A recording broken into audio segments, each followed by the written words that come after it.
कृष्णा, राधे राधे, जय श्री श्याम। दोस्तों, आज करने वाले हैं कार्तिक महात्म्य का अध्याय 9।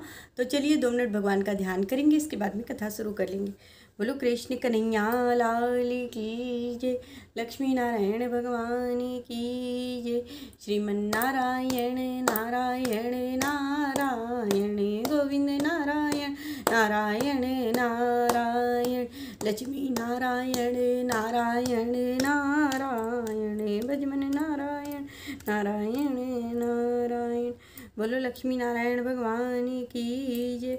हाथ में तुलसी दल ले लेंगे, कथा शुरू करेंगे। बोलो कृष्ण कन्हैया लाल की जय।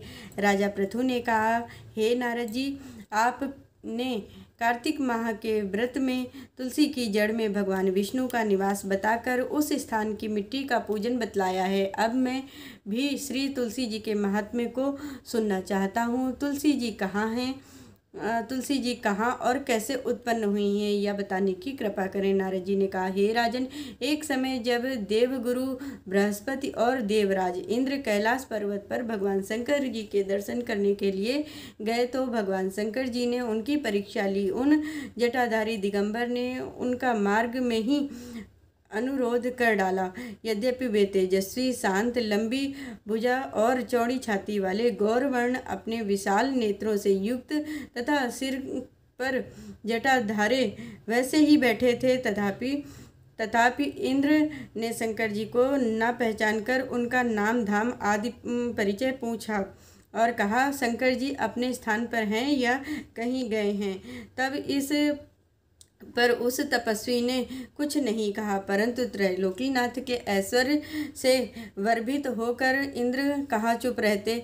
उन्होंने क्रोध से घुमड़ कर कहा, अरे मैं पूछता हूँ, तू उत्तर क्यों नहीं देता है? मैं अभी तुझे इस वज्र से मारता हूँ, फिर देखता हूँ कि तुझ दुर्मति की रक्षा कौन करता है। ज्यों ही दिगंबर को मारने के लिए हाथ में वज्र लिया, त्यों ही भगवान शंकर ने वज्र सहित उनका हाथ स्तंभित कर दिया और विकराल नेत्र कर ज्यों ही उसे देखा तो ऐसा विदित हुआ मानो वह दिगंबर प्रज्वलित हो उठा और तेज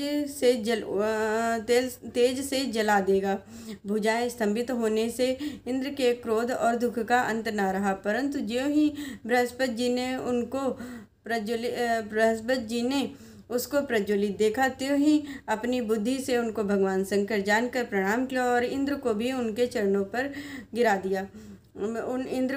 चरणों में गिराया। फिर बृहस्पति जी बोले, हे दीनानाथ, अपना क्रोध रोक कर इंद्र का अपराध क्षमा कीजिए। बृहस्पति जी के ऐसे वचन सुनकर महेश्वर गंभीर वाणी में बोले, मैं अपने नेत्र से निकले क्रोध को कैसे रोकूं?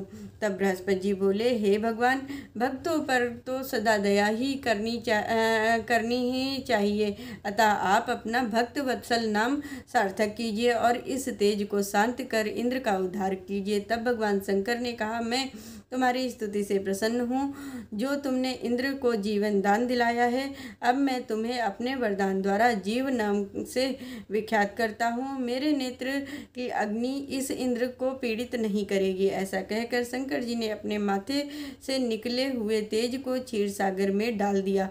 फिर लीलाधारी भगवान वहाँ से अंतर्ध्यान हो गए। इंद्र और बृहस्पति दोनों भय से मुक्त होकर परम सुखी हुए और इस प्रकार जिनको जानने की इच्छा थी उन्हें जानकर इंद्र और बृहस्पति अपने स्थान को चले गए। बोलो कृष्ण कन्हैया लाल की जय।